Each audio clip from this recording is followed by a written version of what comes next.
ফিলিস্তিনিদের অবরুদ্ধ গাজায় দখলদার বাহিনীর চলমান গণহত্যার মধ্যে শুক্রবার জাতিসংঘ সাধারণ পরিষদে বক্তব্য দিচ্ছেন ইসরায়েলি প্রধানমন্ত্রী বেনিয়ামিন নেতানিয়াহু। আনাদোলু এজেন্সি জানিয়েছে, নেতানিয়াহুর ভাষণ শুরু হওয়ার ঠিক আগে এক অসাধারণ প্রতিবাদের দৃশ্য দেখা গেছে। বেশিরভাগ দেশের প্রতিনিধি দল সাধারণ পরিষদ থেকে ওয়াকআউট করেছেন। এদিকে গাজার স্বাস্থ্য মন্ত্রণালয়ের সর্বশেষ তথ্য অনুসারে অঞ্চল জুড়ে ইসরায়েলি হামলায় নিহতের সংখ্যা প্রায় ৬৫,০০০ ছাড়িয়ে গেছে। একই সময়ে ১,৬০,০০০-এরও বেশি মানুষ আহত হয়েছে। অনেকেই ধ্বংসস্তূপের নিচে চাপা পড়ে আছেন।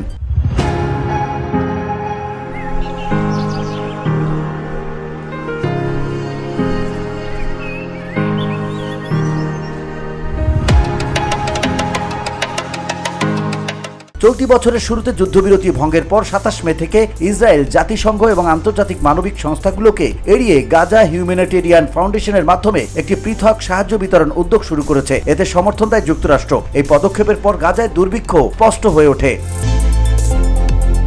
ইসরায়েলি বাহিনী খাদ্য বিতরণ কেন্দ্রের কাছে জড়ো হওয়া ফিলিস্তিনিদের উপর গুলি চালিয়ে যাচ্ছে। এর ফলে শত শত মানুষ নিহত হচ্ছে। ভিওটি বাংলা নিউজ ডেস্ক।